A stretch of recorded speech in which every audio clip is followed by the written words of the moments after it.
Selamat pagi kakak, bagaimana kabarnya hari ini? Selamat pagi, Mas. Nah, perkenalkan, saya Prabhat Novi dari Unika Santo Paulus Kute. Apakah kakak masih ingat dengan saya kemarin? Iya, Mas, saya masih ingat.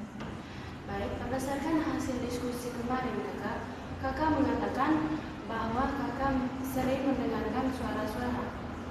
Iya, Mas, sampai saat ini saya masih mendengarkan suara-suara itu. Baik, oleh karena itu, hari ini saya ingin mengajak kakak untuk berdiskusi agar kakak dapat mengenal dan memantau suara-suara itu. Baik, Mas. Rencananya, saya akan mengajak kakak berdiskusi di ruangan ini selama 5-10 menit. Apakah kakak bersedia? Iya, Mas, saya bersedia. Baik. Tadi sebelum kesini, saya melihat kakak berbicara sendiri. Apakah itu benar? Iya, Mas, Iya, Mas, benar. Oh, itu alasan kakak berbicara sendiri. Iya, Mas. Setidaknya sekarang kakak sudah tahu bahwa berbicara sendiri itu adalah salah satu perilaku yang menandakan kakak sedang berhalusinasi. Bisakah kakak lebih menjelaskan kepada saya selain memanggil dan meneriaki nama kakak? Apakah kakak juga pernah mendengarkan perintah dari suara-suara itu? Iya, Mas. Terima kasih sudah jujur kepada saya. Apakah suara itu pernah menyebutkan cara bagaimana kakak harus menyakiti diri sendiri atau orang lain? Iya, Mas, suara-suara itu meneriaki nama saya dan menyuruh saya untuk menyakiti diri saya sendiri. Terima kasih sudah jujur dan cerita ke saya. Bagaimana perasaan dan respon kakak ketika suara itu memaksa kakak untuk melompat dari jendela atau menyakiti orang lain? Saya berteriak, Mas. Baik kakak, terima kasih karena sudah memberitahu hal ini ke saya. Pertama, kakak harus tetap tenang dan kakak harus ingat suara itu tidak nyata. Pada pertemuan berikut, saya akan mengajarkan cara mengontrol dan mengendalikan suara-suara tersebut.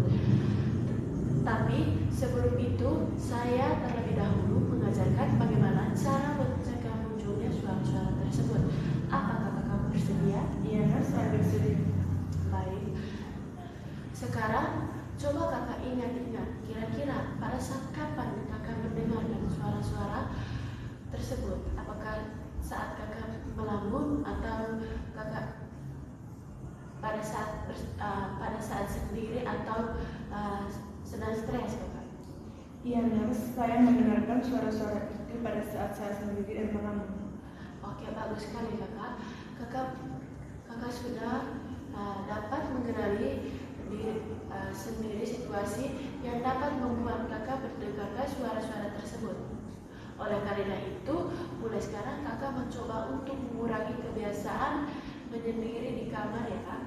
Kakak juga harus mengurangi kebiasaan melamun ya kak. Oke, baik. Luar biasa kak. Untuk sementara saya mengunci jendela kamar kakak ya.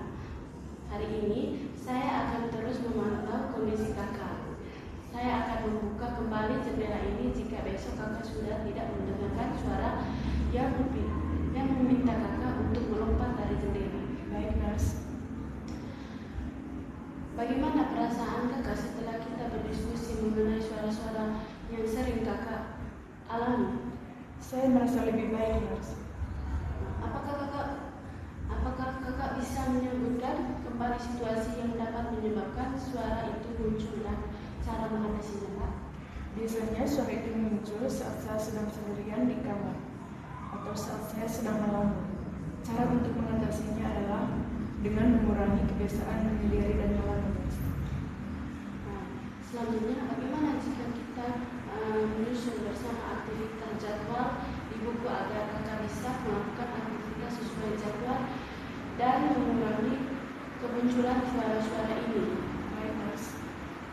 Oke, terima kasih kak karena sudah berdiskusi dengan saya semua. Selanjutnya besok pagi jam 8 saya akan melakukan diskusi lagi dengan kakak untuk mengontrol suara-suara yang kakak perjalanan sampai bertemu destinasi.